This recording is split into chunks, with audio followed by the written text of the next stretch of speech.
La ejecución de una carretera responde a la necesidad de cerrar brechas de conectividad. Brechas de conectividad que en las regiones de nuestra Amazonía, de nuestra región andina, todavía persiste y en un gran porcentaje. Una vez detectada esta necesidad de conectividad, se necesita que sea priorizada. Y esa priorización se puede establecer en los instrumentos de planificación, sea del gobierno nacional, de un gobierno regional o de un gobierno local. Esto, por ejemplo, se podría dar en un plan vial departamental o en el Plan Nacional de Conectividad que actualmente el Ministerio de Transportes y Comunicaciones ha aprobado.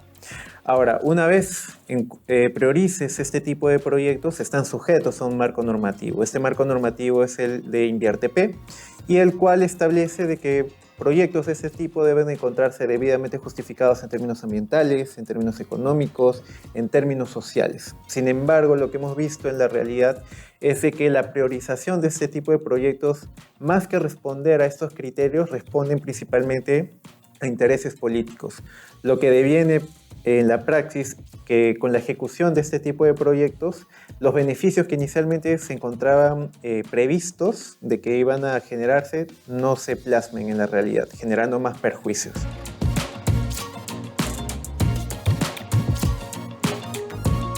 Hay tres tipos de redes viales en nuestro país. Tenemos la red vial nacional, la red vial regional y la red vial local. Todas estas redes viales forman parte de un gran sistema, que es el Sistema Nacional de Carreteras. ¿Y por qué es importante conocer qué tipo de redes viales tenemos en nuestro país? Porque a partir de ahí nosotros podemos identificar qué actores están involucrados tanto en su planificación como también en su ejecución. Partiendo de ejemplos muy concretos, hay una carretera en la Amazonía, es una red vial departamental. Proyecto de carretera Yorimaba-Jeveros, por ejemplo. Esta siendo una carretera departamental, podemos determinar de que su planificación y ejecución inicialmente está otorgada a un gobierno regional. Entonces, este gobierno regional se va a encargar de la formulación del proyecto, así como también de la ejecución y cumplimiento de obligaciones ambientales y sociales.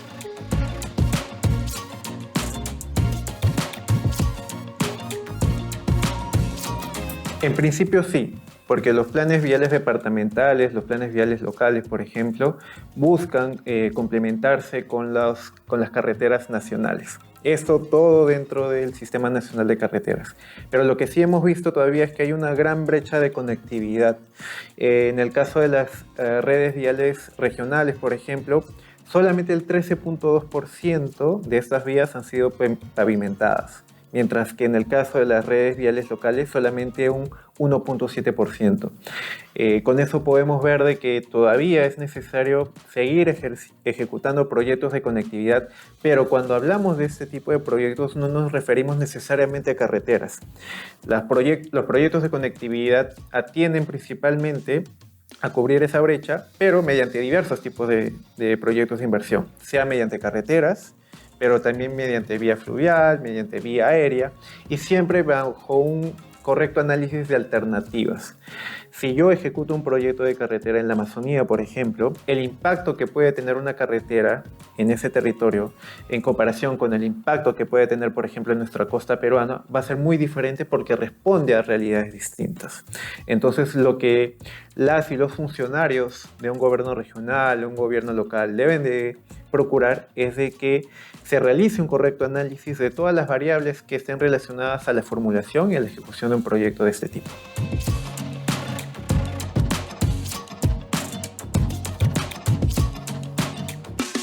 Esas consideraciones ambientales no solamente deben de evaluarse cuando se va a ejecutar el proyecto, sino también dentro de las etapas previas. Esto es la etapa de planificación, por ejemplo, que están previstas en los planes viales departamentales, los planes viales locales, entre otros.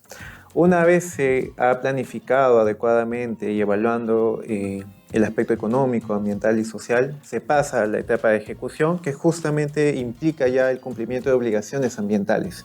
Por ejemplo, el estudio de impacto ambiental, autorización de desbosque, si un proyecto de carretera va a atravesar por cobertura boscosa, por ejemplo, y otros títulos habilitantes, ¿no? Así como también de opiniones técnicas de otras entidades, si es que el proyecto de carretera u otro proyecto de conectividad va a atravesar por determinadas áreas. Si un proyecto, por ejemplo, va a atravesar un área natural protegida, va a requerir de la opinión de entidades como el Servicio Nacional de Áreas Naturales Protegidas.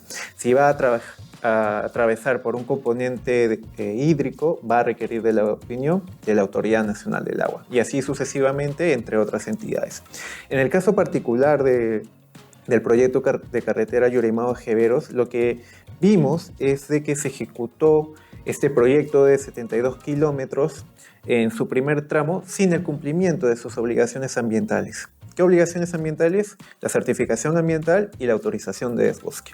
¿Esto qué trajo como consecuencia? De que luego de la ejecución del primer tramo se detectara de que haya habido un perjuicio económico por aproximadamente 2 millones de soles, monto estimado por el Servicio Nacional Forestal y de Fauna Silvestre, en lo que se refiere a la pérdida de carbono forestal y a su vez también en los costos de restauración que implicaría la remediación de este impacto. Con eso podemos ver y evidenciar claramente de que la ejecución de un proyecto de estas dimensiones requiere necesariamente, como en cualquier otro proyecto, del cumplimiento oportuno de sus obligaciones ambientales, ya que no solamente vas a generar un daño ambiental, sino también trae como consecuencia de que se inicien también acciones de control, como sucedió en este caso. El proyecto de carretera Yurimao-Jeveros en su primer tramo estuvo sujeto a acciones de control por entidades como la Contraloría General de la República, que a través de un informe determinó la posible comisión de presuntas irregularidades tanto en el proceso de construcción como en el proceso de supervisión. Y eso a su vez puede venir en el inicio de acciones de responsabilidad civil, penal y administrativa. De igual forma, por otras entidades como la Procuraduría Pública del MINAN, que podría accionar justamente acciones de defensa pública para poder atender casos como esto.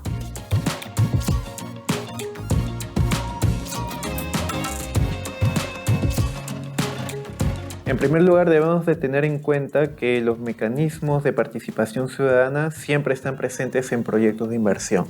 En el caso de proyectos de transportes, los mecanismos de participación ciudadana, sean audiencias públicas, talleres informativos, buzones de sugerencias, entre otros, se implementan en el marco de un proceso de evaluación de impacto ambiental, ¿de acuerdo? Pero la participación ciudadana como tal no solamente está presente en esta etapa de evaluación de los proyectos de inversión, sino también pueden estar incluso en etapas mucho más tempranas. Hace un momento hablábamos de los planes viales departamentales, los planes viales locales. En estos momentos también es factible, y la normativa lo ha expresado así, de que se puede involucrar a la ciudadanía en el proceso de recojo de observaciones, sugerencias, que coincide justamente también con los procesos de evaluación de impacto ambiental. Ahora, sobre si esta participación ciudadana puede implicar un derecho a veto, no. Pero lo que sí te ha establecido el marco normativo ambiental es de que las observaciones o los comentarios que la ciudadanía realice deben de ser atendidos. Y en caso no se adopten o no se acojan estos aportes realizados por la ciudadanía en el marco de un proceso de participación ciudadana, deben de encontrarse debidamente justificados el por qué no se llegaron a adoptar.